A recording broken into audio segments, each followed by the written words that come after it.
Welcome back to my channel, and if you are new here, I am so happy that you found me. My name is Michelle Ferre. I am a 4th grade teacher in Maryland, and I also serve as my school's e-coach, which means I help teachers integrate educational technology into their classrooms. For today's episode of EdTech Made Easy, I wanted to give you all a tutorial for how to get started with Google Classroom, along with giving you all some tips and tricks for using it with your teaching. If you have never heard of Google Classroom, it is a service that allows you to share files, create assignments, grade assignments, and communicate with your students in a paperless way. The good news is that Google Classroom is completely free. The bad news, however, is that your school or district does have to sign up for a G Suite for Education account in order to use it with students. Now, your school or district can sign up for free, and the G Suite for Education account will help to ensure additional privacy and security for students. So if your school or district is not already signed up, definitely share this information with them, and hopefully they will be willing to sign up once they see all the amazing features Google Classroom has to offer. Now, I'm going to link the Google Classroom website down in the description box. That way you can open it up and follow along with me as I go through this tutorial. The first thing you need to do is create your class. Now, depending on what you teach, you may only need to create one class, or you may want to create different classes for each subject you teach or each group of students you teach. In order to create a class, you are going to click on the plus sign in the upper right corner and then click on Create Class. If your school does not already have a G Suite for Education account,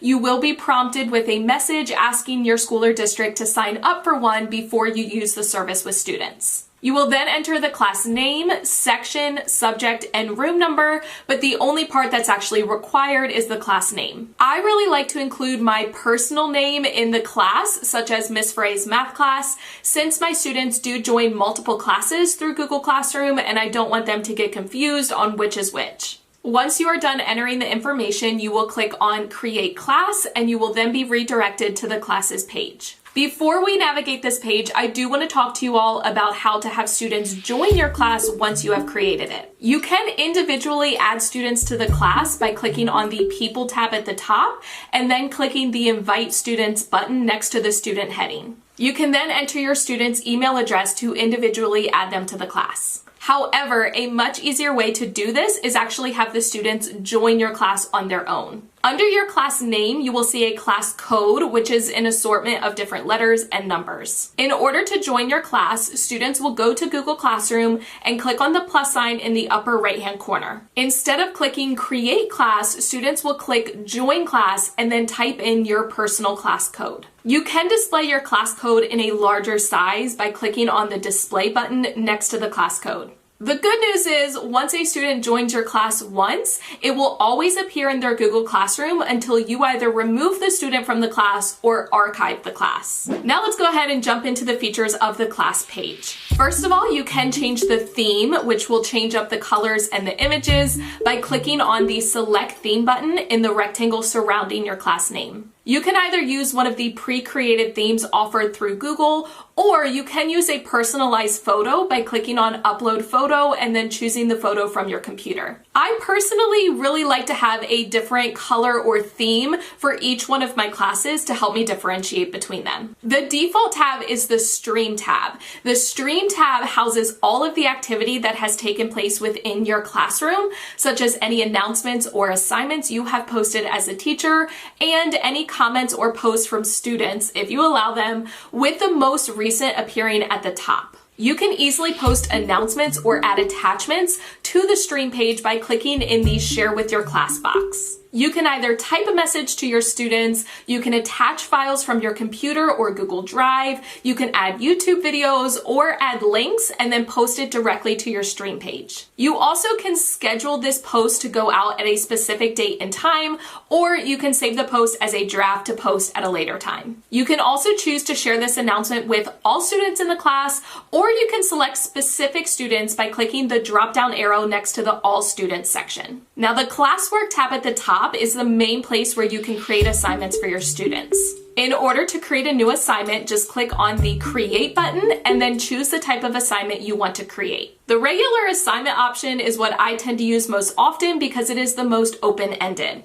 I have the ability to create my own title, type in my own instructions, along with attaching any documents from my computer, Google Drive, YouTube videos, or links just like before. How this is different from adding an announcement on the stream page is that I am able to assign a point value to the assignment or have it be ungraded. I can also assign a due date for students to complete the assignment by, and I can create a topic for the assignment. As I described before, you can choose to post the assignment immediately, schedule the assignment to go out at a specific date and time, or you can save it as a draft and return to it later. I really like to schedule all of my Google Classroom assignments at the beginning of the month when I sit down to do my long-term planning, so it is done and off of my plate. The quiz assignment option will automatically attach a blank Google Forms that you can use to create a quiz for your students. The question option allows you to pose a question to your students and then have them respond to it. The material option is a great way to share attachments or materials with your students that you want them to have access to without prompting a specific assignment for them to complete. I personally use the material option to share digital copies of the notes with my students, along with different resources such as a multiplication chart that I want them to have access to all year long. The reuse post option allows you to reuse a post that you have already created in another class on Google Classroom. The topic option is a great way to organize all of your assignments into categories. Under the Classwork tab, you can also view the Google Calendar for your class, which will house all of the due dates for all of the assignments that you have created, along with the Google Drive folder, which houses all of the attachments that you have added to your class. As you add assignments and materials and questions to the Classwork tab, they will also appear on your Stream tab in chronological order, with the most recent appearing at the top. I do want to quickly share a few ideas for different types of assignments that you could have your students complete through Google Classroom, just in case you're not exactly sure what I'm talking about. First of all, you can link different articles or websites to have your students do research and then have them answer questions either by using the question option on Google Classroom or by linking a Google Doc where you already have outlined all of the questions you want them to answer. You can also link quizzes or check for understandings through Google Forms that you want your students to complete, and the best part about Google Forms is you can make them self-grading. You can also have students complete graphic organizers digitally through Google Docs or Google Sheets. The options are truly endless, so if you would like me to make a future EdTech Made Easy video on how to digitize assignments and have students complete them through Google Classroom, let me know down in the comments and I can definitely do that. Moving on to the next tab, the People tab allows you to see all of the teachers and students you have connected to your class. I already showed you how to invite students to the class, but you can follow the same steps to add other teachers to your class if you co-teach or if you want them to have access to your materials. Once you have invited students to your class, you can also invite their parents or guardians to the class so that they can receive updates and check on their students' grades. You also have the ability to email students, mute students, which revokes their ability to post and comment on things on Google Classroom. This one comes in handy, trust me, or remove students from your class if they are no longer in it. The Grades tab is essentially an online gradebook for all of the assignments for all of the students that you have on Google Classroom. This is super handy to be able to see it all in one place. You also can go in and edit any of the grades from this screen if you need to, instead of going directly to that assignment. You can also click on any assignment and view student work that was submitted, or you can click on a student and see all of the work that they have submitted for the different assignments. The last important feature I want to highlight with Google Classroom is the class settings. You can access the settings by clicking on the gear icon in the upper right-hand corner of your class page. You can edit any of the information for your class in the class details section in case it changes. The general settings allows you to do a lot of different things. First of all, you can choose to display, copy, reset, or disable your class code.